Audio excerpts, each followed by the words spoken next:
Changez votre façon de penser et vous changerez tout. Changez vos pensées et tout change. Votre vie est déterminée par le genre de pensée que vous avez habituellement.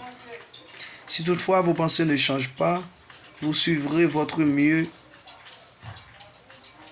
ainsi que le démontre l'histoire suivante. Un gérant d'hôtel me rencontra une association de fournisseurs de salons de barbier tint un progrès dans son hôtel. Cette organisation avait un agent de publicité très imprimant. Celui-ci se rendit dans une rue pauvre qu'un quartier malfamé et trouva le spécimen d'être humain le moins prometteur qu'il puisse trouver. Une créature hirsute, mal rasée, ivre et triste. Ce clochard fut amené à l'hôtel où ils lui firent une coupe de cheveux. Ils le vêtirent de bon complet, ils lui donnèrent des vêtements de qualité et lui parèrent de par-dessus apparence dévolte, une canne et de guêtre. Lorsqu'il émergea de cette remise à neuf, il était un exemple merveilleux de l'art du barbier. Entre-temps, il avait photographié chaque étape de cette transformation. Et chaque photocopie apparut dans le journal quotidien. Cela fut acclamé comme une affaire de publicité de première force. Tout le monde était surpris parce que les barbiers avaient pu faire.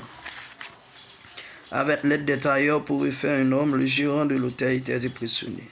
Après le congrès, son intérêt pour l'homme demeura. Il dit à celui-ci par un étrange concours de circonstances: vous avez été transformé en gentleman et tiré des bas de quartier.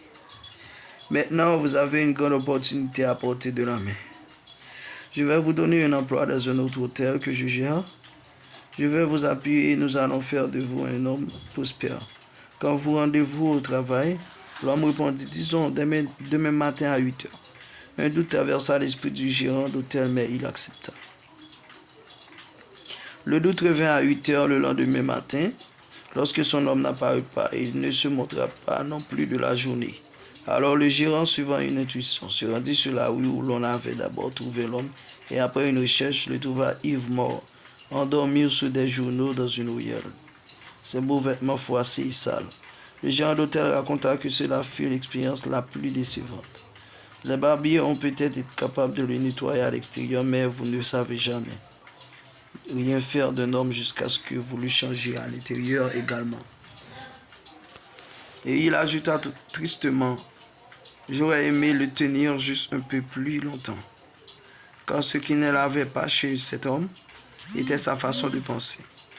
Peut-être si je l'avais eu à ma disposition un peu plus longtemps, aurais-je pu changer sa pensée, de ce fait le changer aussi. Pour se faire pardonner son histoire déprimante, le gérant d'hôtel m'en raconta une autre. J'ai quelqu'un qui peut faire oublier l'homme qui revenait à ses vieilles pensées. C'est Jimmy, le garçon d'ascenseur et chasseur. Il m'a été envoyé par une écolière religieuse pour garçon délinquant. Il était un jeune homme brillant, accueillait tout le monde poliment et était toujours courtois. Il travaillait dur et avait de bonnes habitudes morales. Un jour, le garçon vint me voir et dit: je vais me marier, voulez-vous être le garçon d'honneur? Alors le gérant de ce grand hôtel fut garçon d'honneur pour un chasseur, ce qui lui ressemblait exactement. Il devint intéressé par le garçon et un jour il lui dit: Jimmy, vous êtes un individu peu habituel. Comment se fait-il que vous soyez ainsi? Vous avez quelque chose qui manque à la plupart des garçons. Qu'est-ce que c'est? Jimmy répondit: oh, je ne sais pas. À moins que ce ne soit qu'ils ont fait pour nous à l'école. Eh bien, demanda-t-il, qu'est-ce qu'ils ont fait?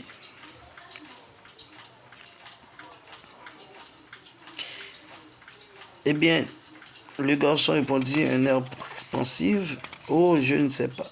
Au moins que ce soit qu'ils nous ont amenés à penser d'une manière religieuse. Je crois que c'est cela. Ils nous ont amenés à penser d'une manière religieuse. Bien sûr, Jimmy a évolué.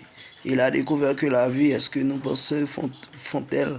Elle a appris à penser d'une manière religieuse.